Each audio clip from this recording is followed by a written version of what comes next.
Well, 4 days after former NFL running back Joe McNight was shot and killed during a road rage incident in a suburb of New Orleans, police charged 54-year-old Ronald Gasser with manslaughter. So, Louisiana's Sheriff Department says that McNight and this Gassier were driving erratically and yelling at each other out of each other's cars as they came to a stop. Then McNight got out of his car and confronted the other guy. That's when this Gassier guy pulled out a gun and fired 3 times. When deputies arrived on the scene, the sheriff says that Gassier handed over his gun and said that he did shoot Joe McNight.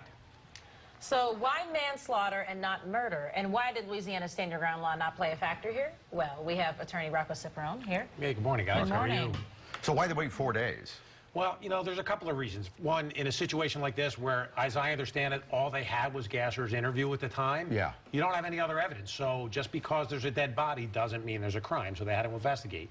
But even strategically, as a prosecutor, former prosecutor, I can see them waiting to develop more evidence. But also, once you lock this guy up, he's going to ask for a lawyer. He's going to talk to you maybe once if you're lucky. Here, they got to talk to him multiple times over about 10 hours to get his story further and lock him in. He's really in a tight spot now. And plus, didn't they not have a witness until a couple of days after? And he didn't have an attorney at the time, Gasser. Right. As I understand it, all they had was him telling them, look, I was in fear for my life or in fear for my physical safety. And with no other evidence, how do you charge the guy? But when you think about Will Smith, who was another NFL player who was shot and killed around in the New Orleans area, the person involved in that was arrested at the scene and was charged pretty quickly.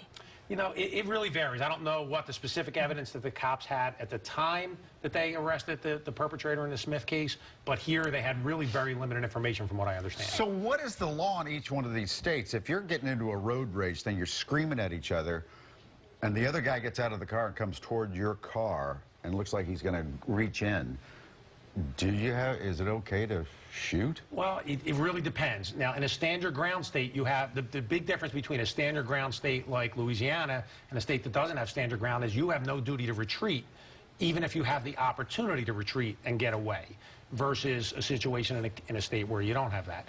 But it really depends. It's very fact specific. So if you are not meeting equal force, if it's a guy coming out and yelling at you, but no gun, no physical threat, you can't just shoot him. So even though you can stand your ground, it has to be a situation where you're in imminent fear of serious physical danger or death. Yes. And what's the difference when it comes to manslaughter and then intentional murder charge? Because, I mean, some people might say, you know, they got into it and maybe there were punches that were flying, but you could have walked away. Yeah, well, it's kind of the difference between the heat of passion murder, for example, or heat of passion shooting. For example, you come home, you find your spouse in bed with someone, you lose your mind, you're in a hot, heated moment, you shoot somebody, not a good thing, but manslaughter maybe as opposed to intentional murder. Because you didn't plan it when you came home. You either didn't plan it or it was in the heat of passion, so to speak. Here, if there was a mutual struggle, a fight, an altercation, there can be some mitigating factors that make it a lesser type charge. And really quickly, any prior incidents, could that factor in then when it comes to this trial? Apparently this guy had a prior road rage incident a couple years back where something, not a shooting, but a similar assault Could you bring that up in court? In most situations you can't, but the defense often opens the door, and one of the things you have to be careful about as a defense lawyer is not having your client ever get on the witness stand and say, I would never do anything aggressive. I would never get in a situation like this. Because then they'd bring it up. Then they bring it up. Yeah. Okay, Rocco, will you hang around? Because next hour we have this weird case. It's a legal case. The big actress, Sofia Vergara. Oh, gorgeous. She's being sued by her embryos. 2 embryos. And how is that even possible? We have so many questions, Rocco. I don't know. I'll stay. Okay. Okay, hang around. Okay. We'll come right back.